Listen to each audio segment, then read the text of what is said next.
Thank you so much for joining us. It really means a lot to everybody here. Your fans are thrilled to have you in the same room. And talking about an album you probably talked about many different times. I don't think we've ever talked about it before. This is going to be fascinating. Exactly. Well, actually, we spoke about this album because I interviewed you 30 years ago when I was hosting and producing syndicated radio shows in America. So I wasn't there, I don't think. you weren't there, no, it was Brett. It was at the Sony, it was at the Sony offices in Uptown. Was that where Simon had food poisoning? Was that day? Because I remember we did one press junket in Manhattan. I remember we went out the night before and got a little bit worse for wear, and I remember doing a whole series of interviews with a bucket next to it.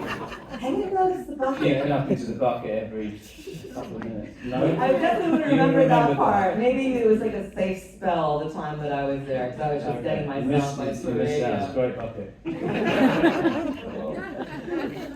Well, it's a widely known story that Dogman Star was, a challenging record to make in some ways. But for those that don't know, I think it would be great to have a quick recap on the stories behind the making of the album.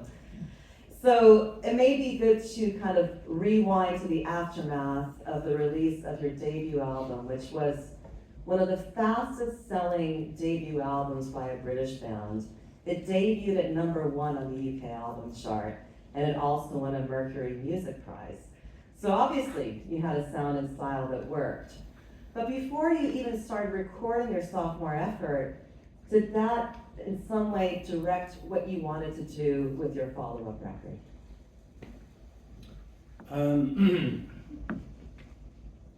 We didn't want to make the same record again. Simple as that. We'd made Suede, and it was Suede, and that was great. And we didn't want to do that thing that bands do, where they kind of hit upon a formula and just repeat it. The ambition was always to make a record that pushed beyond that took some elements of that. You can hear the sort of birth of lots of those songs of Dogman Star in some of the songs on the debut album. Things like Sleeping Pills or Pantomime Horse or something like that. Those songs that have got that kind of sort of widescreen approach, but we wanted to sort of take it to the next level. But I think Dogman Stars it's a kind of a unique record in lots of ways, and I don't mean that in a kind of self-celebratory way, but there's very few bands that have been through that exact career trajectory, where we made a very successful record, and as we were making our second record, we were sort of falling apart as a band. And I think you can hear all of that tension in the record. You can hear that sort of, it's a strange collision between success and disintegration. And that's the unique set of properties that Dogman Star has.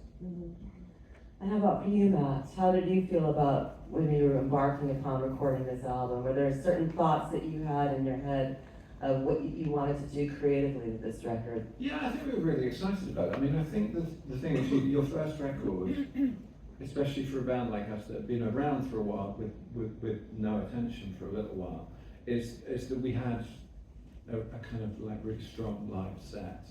So we knew the record that the debut was going to be. It was going to be the live set played in the studio with a couple of extra tracks to make up the difference. One of the reasons why bands, I think, suffer with their second record is often that they've used up all of their good material and that they repeat themselves. But the other thing about a second record is that you can use it to explore a little bit. I mean, it was the first time that we'd ever had any money to go into the studio and not have to be out in like 48 hours. We were used to kind of like going in, right, you've got to get a take, and with the first album we were often, at 4 or 5 in the morning, finishing stuff off, because it's like someone else is in the studio on Monday. So this was a challenge for us to, I think we all wanted to do something that was more experimental and was a bit grander and kind of less indie. You know what I mean? a bigger record. So we went in there, I think, with pretty high ambitions, and we've been road testing the songs kind of in rehearsal rooms and touring as well. So we weren't going in there absolutely cold.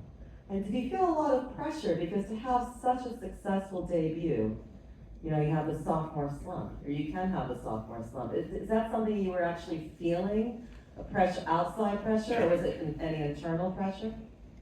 That's kind of good pressure, I think.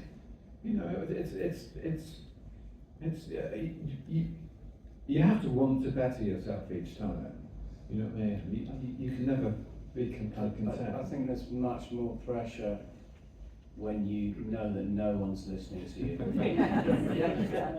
That's much worse. Yeah. I never want to play a gig again where there's more people on stage than in the audience. Has that actually happened? Speaking of which, many times. this is like, we wouldn't have. Imagine if we'd have had this many people at one of our early gigs. They must be here to see someone else. We'd be so delighted. It'll be about you three with these playing. Yeah, we did drinks like that. Anyway, yeah, that has happened. No, but joking about it's much more. It's tougher at the bottom than it is at the top. Yeah. I mean, every time we've made a record that's really successful, like the debut, like coming up, it gives you license because people are listening. You don't have to grab them immediately. You don't have to front load it with a single or anything. You can start with a 3-minute mantra because people love the band and are listening. So there's pressure, but there's an incredible freedom as well. Yeah, you can sort of indulge, and you can sort of bring out nuances that you couldn't do if you thought no one was listening. If you've got people's ears already, you're making a different kind of record. So you have to use that. I think you have to use every sort of dynamic that you encounter as an artist. When you're first scrabbling for attention in the early days, you have to be brazen and forthright and put your head above the parapet in a way that makes you notice. And when you do have people's attention, you have to use that dynamic as well.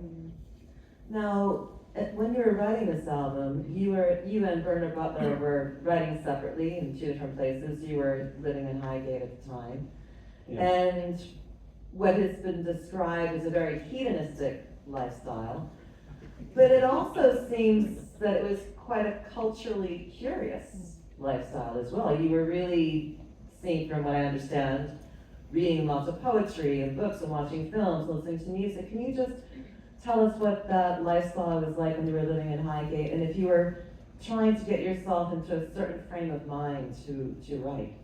I kind of became obsessed with the idea of artists as makers, the idea of the artist as this sort of slightly mad seer that kind of almost like wrote using subconscious, and I got interested in lots of different artists, and I just sort of fed my brain with different influences, whatever sort of intrigued me. There's lots of Lewis Carroll in there. There's lots of sort of ballads in there. All of those sorts of things, and sort of strange art films that I was watching, and all this sort of stuff. And that, then at the other end of the spectrum, I was kind of scrambling myself with drugs as well, and taking lots of drugs and living quite a hedonistic lifestyle. So sort of I was indulging my bass instincts and also my higher instincts as well. And whatever came out of that was the thought process of Dog Man Style. But I've always been quite sort of culturally sort of omnivorous and hungry. I've always had a hunger for sort of information and new ideas. And I love the idea that if you kind of cram your brain with enough influences, the machinery of your writing process will kind of will splurge out something original from all those different influences. This is what learning your craft is all about. Learning your craft as a musician and a songwriter instead of just copying people, you're turning these influences into something new. You're creating synthesis.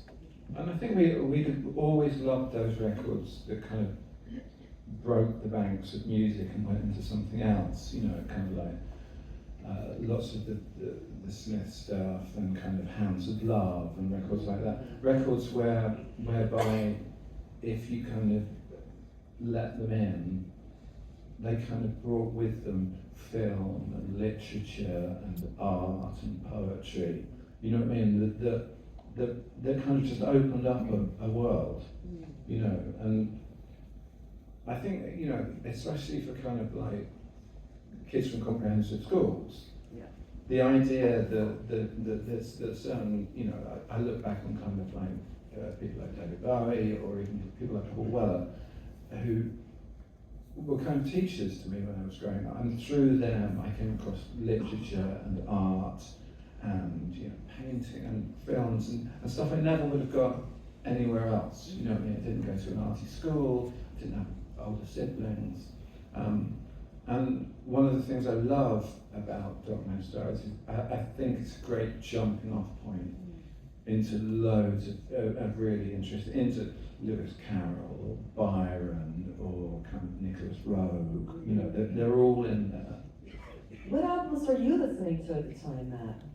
Well, I mean, I can remember at the time, I mean, Cambridge was a really big thing, wasn't it? Just especially the Hounds of Love and the way it wasn't a collection of singles. You know, and especially because the first album was very much like these are the tracks that work. And then you start looking at kind of, you know, interesting, you know, Pink Floyd and Kate Bush and stuff like that, and just saying, all right, there's more that you can do with a record. I think that's a really important point, that the Dog Man Star was definitely an attempt at making an album, a coherent album, rather than a sort of like a fragmented, sort of like the debut album. Anyone's debut album is always a collection of sort of moments of your, you know, of your writing career up until then, but also your recording career as well, because you're kind of, you know, in the modern age, you're recording singles up to like a year or 2 years up to the, so you're never, what I'm trying to say is you're never going to the studio kind of making a coherent, complete album with your debut album. And Dog Man Star, we were very aware of doing that, and I think we were listening at the time to lots of records that had that sense of kind of like, sort of like, where the songs were kind of like had a narrative, and the music had a narrative, and there was a kind of cohesion there. Things like Hounds of Love and, you know, Dark Side of the Moon and all these sorts of things that were the touchstones there. But it was very important that we made a coherent album that was a sort of body of work that hung together as a record rather than a series of singles. I mean, it has a really clear first track and a really clear last track, but wouldn't have sounded the way they did if we recorded them separately. You know, they're parts of a whole rather than just, you know, on their own. And speaking of recording separately, there was actually the band was recording separately, at least yourself, Brett, along with Berner, were doing different shifts with the other band members having to be present for longer periods of time. Can you explain the process and how all that works, the recording process? Well, I mean, Bernard used to go and record, I think probably in the morning, the afternoon, and do that, and then I'd kind of walk in, I'd kind of come to the studio in the evening.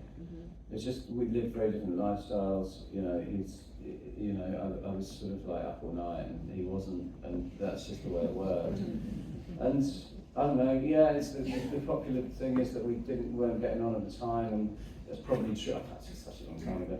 We probably weren't getting on for vast periods of it, but there were points in making the record where we were. It's you know, the truth is always somewhere between these poles, you know.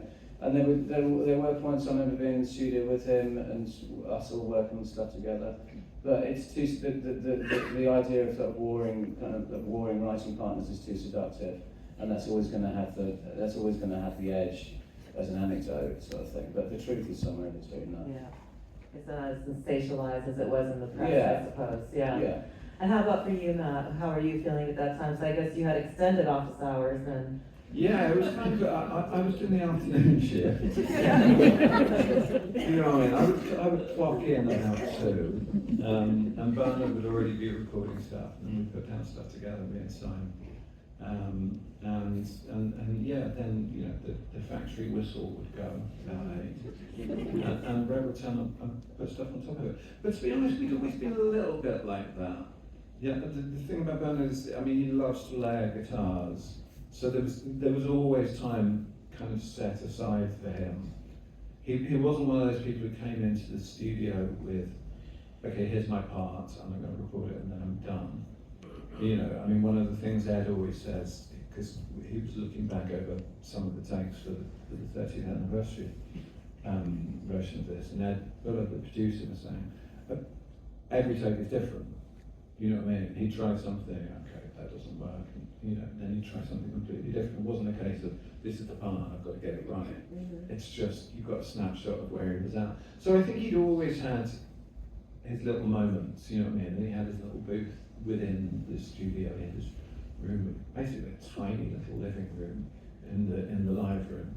So it was, yeah, I mean, sometimes there was 4 of us there, sometimes there was 1 of us there. It was kind of up and down.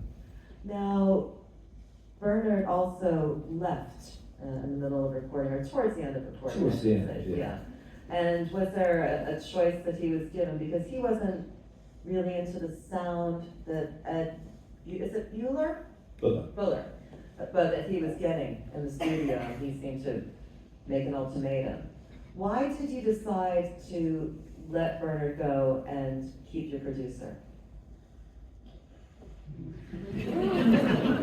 Tricky question. Because I don't think that was the choice. I think the choice was who's going to be in charge of this band. You know what I mean? Is it going to be 4 people, or is it going to be 1? And so it was, you know, it's the end of every relationship. It's very rarely that one argument on the day that you split up that is what causes it. You know what I mean? It's a symptom of something that's broken down. You know, and I think that's what it was. You know, it sounds like it sounds like a silly ultimatum to make, and it sounds like a silly ultimatum to not give in to. But it wasn't really about that. It was to do with who was in charge of the record. Yeah. Now, after he left, you still had to finish the album. So can you tell us who you brought in to replace him, and then what that process was like going through all that material and trying to put it together? There wasn't much left to do, was there? No, there was a couple of things, wasn't there? There was, I think Brackle Blue was still unfinished, and the Power was still unfinished as well. And David Sweden was sort of like, needed some bits and pieces. I only went off into some other studios, as far as I can remember, and did some work on some of the songs. And we kind of, I don't know, just did some edits on some songs as well. Wild Ones, for example, had a kind of coda part that I didn't think worked with the sort of, you know, I thought Wild Ones was a very sort of kind of breezy pop song. I don't mean breezy in a kind of in a disparaging way. I mean it in a kind of like in a good breeze. It sort of reminded me of Wish to Alignment or something like that.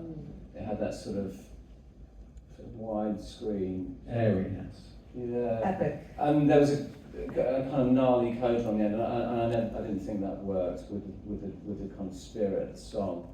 So we did an edit, and we looped on the chorus and faded on the chorus, and that seemed to work better to me.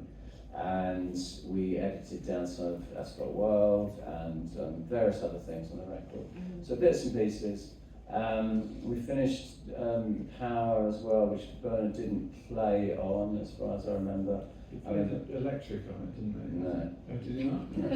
I know you played acoustic. No, I play acoustic. I don't really know why. Yeah. I played on it. It's a bit. Yeah. Now, Richard Oakes is the person who joined you. I believe he's on The New Generation. I believe he's featured on that. Well, I'm sorry, there's some. Or is that you again? No, it's not. No, yeah, together, yeah. Sorry, it's not on the song New Generation. Yeah. No. But and how did you meet him? Richard? He sent in a tape. He sent in a tape of him playing, which was just kind of incredible. And we'd had a couple of people down, and we kind of got him down to the studio, and he just, it's a weird thing. It's quite hard to explain to people who haven't been in a band the kind of the way the chemistry works. But he played with us, and he felt like he was in Suede. It's a really simple thing. It's really nice, you know what I mean, when it happens. And at the same time, you know, we auditioned a couple of people who were brilliant musicians, but they didn't fit, you know what I mean? So he just fit. Together. So Yeah. it has to fit, and you just Yeah, come out of a it's a pretty chemical shaky thing. relationship, I suppose. Yeah, exactly. It's a chemical thing. It's a lot about kind of feeling and instinct when it comes to playing with people. Your voice on this album has so much control and power, and it seems to me, I was listening to the first album, and it's a pretty big leap. And first of all, how do you take care of your voice? Number one, and number two, what was your kind of reason for wanting to push your vocal cords even further and your style even further? Was that like a real conscious effort? What was inspiring you to do this? Well, first of all, I don't really have a sort of daily voice maintenance program. Especially then. Gargling. 50 vocal push-ups. So I don't know. Didn't really take care of it, to be honest. You're just lucky. I don't know. Yeah, maybe. I just wanted to sort of the approach to the record was, again, like I said right at the start, was to not make the debut album again, to try and push it somewhere else. And I was just sort of trying to sing in a different way, I suppose, and still trying to make it me, but sort of sing in a different way. I think I could probably there's a couple of songs listening back to it where it's slightly too mannered, and I slightly regret it. Things like the delivery on something like Two of Us is a little bit too mannered, and I really regret that because it's a very powerful song, and it could have been less mannered, and it would have been more powerful. And probably the delivery on Still Life is a bit too mannered as well. But I was sort of trying to kind of inhabit a different, very singerly role. I was getting into sort of, Scott Walker and all these sorts of things, and Sinatra and all these kind of like real kind of crooners, and trying to sort of deliver a different sort of thing. Now, the music on this album was kind of out of step with what was going on a very popular level here in the UK. And I am going to mention the word, it's the first time I'm mentioning it, the last time I'm mentioning it, Britpop. That's the last time I'm going to say it. But Not me, I'm going to be you're talking going to say about it. You were on the cover of Enemy, like England's Driving Me Nuts. And was there a real conscious effort to separate yourselves from those bands? But were you also a bit nervous about not fitting into the zeitgeist of the time? Yeah, I think both. It's a strange relationship we have with Britpop. I think we started it, but I think that we sort of, as soon as we sort of saw what it was becoming, we kind of disowned it. Yeah. And I don't think you can really have a sort of record as un-Britpop as Dogman stuff.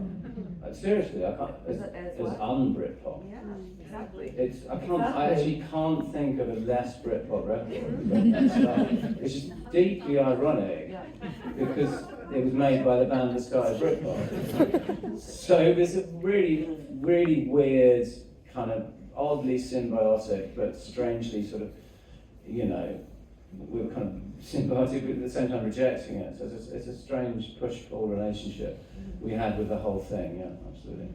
I mean, the Asphalt World in particular is shows that, you know, you are not part of Britpop anymore. And we talk a little bit about that song, because Sure. that's not, even though it's the penultimate track, it's almost, for me, it's a centerpiece of the record in a certain Yes, way, and you're it right, adds a right, lot yeah. of texture. And, you know, it makes, Mm. it does give, I mean, I love prog and things like that, and it gives me that kind of feeling, and I'm Yeah. going on a journey. Can you tell me about the genesis of that record? Yeah, every record I make, I always have to have an anchor track. I call it the anchor track. And it's the track that holds, it's the track that has gravity to hold all the other songs in orbit around it. So with the debut album, it was Pantomime Horse. That's the song that had gravity, that held the other songs in orbit. And with Dogman Star, it was The Asphalt World.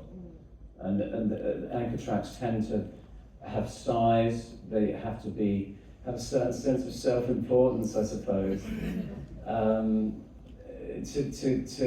To kind of, in order to sort of, you know, in order to have that kind of gravity.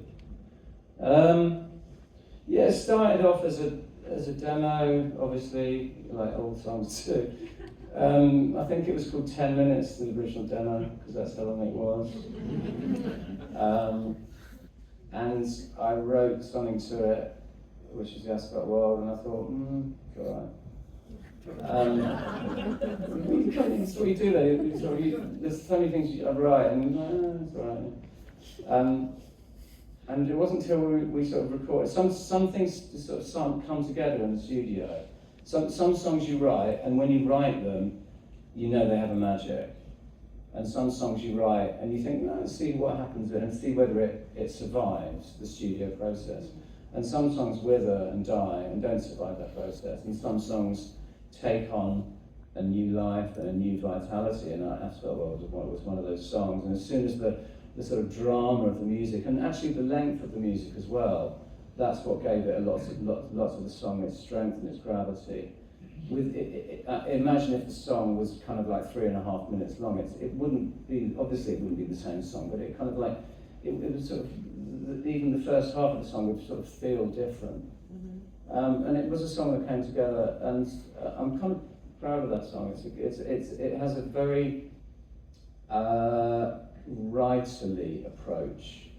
I like it lyrically because it's something that I don't often do. Often when I'm writing lyrics, I'm kind of sort of switching on my subconscious and trying to make things sound good, and using words, throwing sounds and words around in a kind of impressionistic way, and making sense of them afterwards. And with that song, it was almost, there's a kind of, it's a very narrative approach to songwriting. It's a song about a kind of triangular relationship. It's a song about sexual jealousy, and there's sort of like, it's a sort of a narrative writerly approach that I don't usually use, so I'm quite proud of how it works now. Yeah, you use sometimes that cut-up method of like Bill Burroughs and Brian Dyson, I suppose. And I don't specifically do that, and you know, that's not my thing. That's something that other people have done, and totally have total respect for that way of writing. But I have my own kind of methods. Yeah. It's I suppose it's not a million miles. I use lots of notebooks and lots of different. I just sort of find phrases and words and throw them in there and see what happens. But the Wild Ones, which we were talking about earlier, is it is just a beautiful song. I mean, it fits in with all the Suede discography, but it just seems to stand apart a little bit as well. And I've read that you said it's still one of your favorites. Yeah. Is that still the case? And Yeah, if so, why? yeah. It'll always be, you know, right up there for me. And it's always, as a song, it's always the song to compete with. You know, it's always the yardstick. It's always like, you know, could we ever do another song as good as The World? It's always that. And it's kind of like, it's a healthy competition that you have with your past. And Wild Ones represents the sort of zenith of that, I think. I think it's one of those songs, and they don't come along very often, that it's how people react to them that gives them their power. You know what I mean? I mean, I love it as a song, but one of the reasons I really love it is I know how much it means to people. You know what I mean? And it's strange that there are some, you know, that and Life is Gold and even something like Beautiful Ones. It's only once you've seen what they do to other people that they kind of get elevated. Yeah. And that's the song that more than any other people say, you know, oh, I got married to that song, or, you know, I had my first kiss to that song, all those kind of things. And, you know, that's as I think as I grow older, that becomes more and more important. You know, that these songs aren't just us showing off, but that they kind of live out there in the world. And have whole separate lives in some Yeah, ways. no, I love that. Yeah, That's great. You know, amazing. people, you know, people who love that song and listen to it, they're hearing a different song Yeah. to me. You know what I mean? They're hearing a song that's shot through with their own lives and their own experiences and their loves and their losses and stuff. And I love that. It's great. I think that's a really intriguing idea as well, is that there's no absolute meaning to songs. Even the writer of the song can't say 100% what the song is about, because the song is about interpretation, and the writer's interpretation might be completely valid as their interpretation. But I love it when people come up to me and sort of project their own interpretations onto the song, and not in a kind of like abstract way, so I think this is about this. They sort of like they're definitely, this is what this means to me, sort of thing. And I think that's totally valid. And I was kind of really intrigued about how other people have how our songs have sort of like woven their way into people's lives. I think that's a lovely thing. We Are the Pigs, very Orwellian and really talking about the divide between economic classes. And to me, that divide is even greater 30 years later now than it was when it was made back then. Can you tell me a little bit about that song and how you wrote it and what your purpose was? I don't know what I was thinking of, really. It's just a sort of, it's supposed to be like a sort of soundtrack to a riot. I always thought when those riots happened back in 2011 or whatever, when everyone was stealing sort of trainers and stuff, that they should have been playing We Are the Pigs on the video. It's like, that would have been nice. Well, you died a happy man. Yeah, do you have a favorite song on the album? Oh, that's nice. That was lovely. So nice. Playing your song. God, do I have a favourite song now? Weirdly, I really, really like introducing the band. Yeah, me too. I love that too. It's just, it's so strange, and it's not a song at all, but it kind of represents for me how far we've come. That we could do something that had that kind of oddity to it, and we were happy enough that we could put it out, that we didn't have to force it into kind of song form, that it could be a mantra, that it could be like that. I really like Daddy's Feeling as well, which is weird because I don't play on it at all. But That's why you like it. but in a weird way it is, because it's one of those songs, it's really difficult not to hear every song through a musician's ears. But one of the things about Daddy's Feeling is because I never had to learn it, until we did those Dog and Star shows. It's always been quite strange and unknowable to me because I've never bothered to learn the chords. But both of them, I think, are really close to my heart because they just have they're just right out on the edge of what we do, and it's always nice to be there. Yeah, and it's almost like reintroducing the band when you hear introducing the band. Like it's almost like this is who we are now. And was there a reference to the Beatles, Sgt. Pepper? Was that a conscious thing to think, they're introducing the band? The Sex Pistols, there's a reference to Winter Lounge, the Pistols last year. Yeah, it was kind of it's sort of knowingly. I liked the introducing the band thing because it was like, I don't know, there's something sort of knowing about the fact that people knew who we were already, kind of thing. And there was a kind of a nice irony there. It's like when you do a live gig and you go, hello, we are Suede. Maybe wants me to check in. And you also are referencing, James Dean and Marilyn Monroe and, other bits from pop culture. Mm. Do you feel that you are a fan first or a musician first? Well, when you're talking about those references, the Hollywood icons thing, that wasn't like a fan thing. It wasn't sort of like, oh, I want to sort of sing about Marilyn Monroe, I want to sing about James Dean. I was kind of like using, I was getting slightly obsessed with people forming relationships with people that weren't real.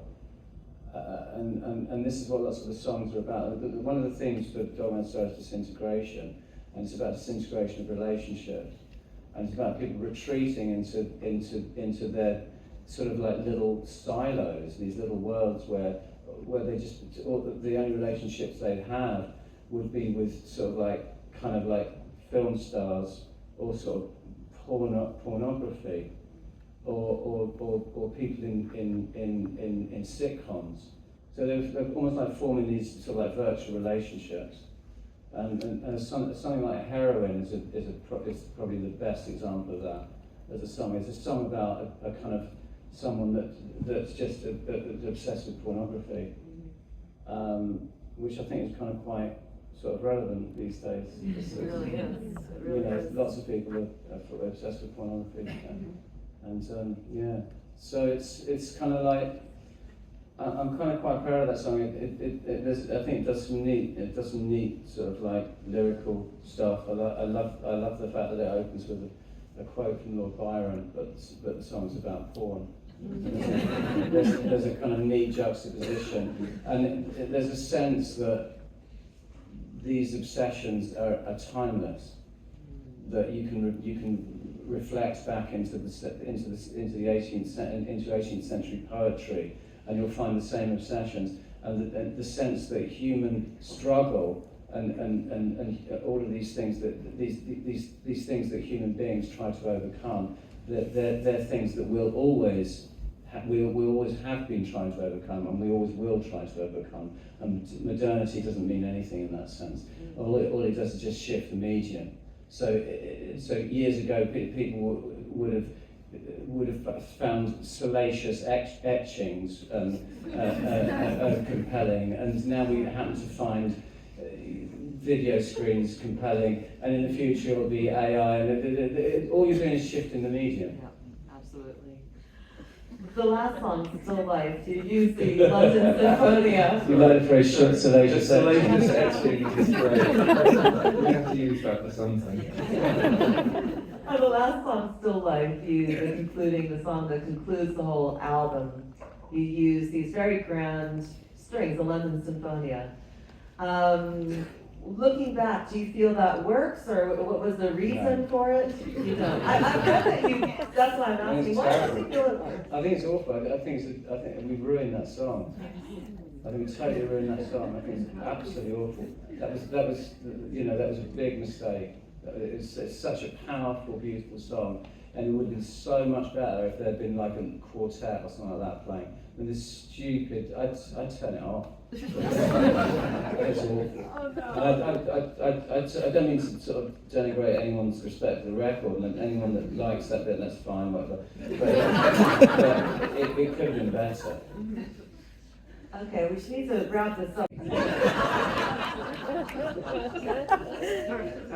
Can I point out that when we walked in here, it was playing, and your first verse was, what the fuck's this?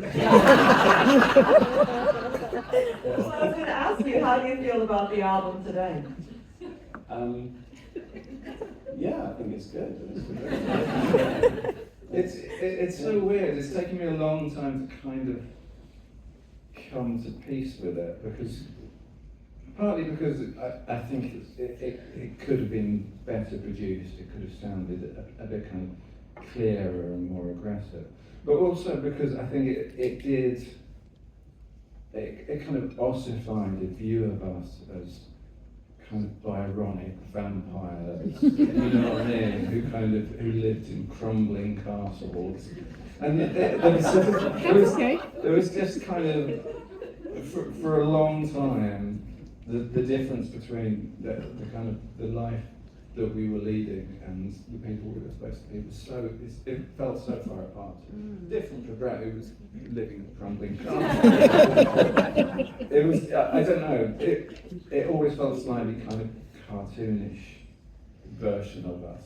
But over the years, again, what's really important to me is I know how much people love it, and I now kind of see what they see in it. There's a kind of grand romantic gesture to it that it's almost through other people loving it that I've learned to love it again. And you, Brett, any final words before we listen to the album? No, let's listen to it. Please give a hand to Brett and Matt. They'll join us again after the album.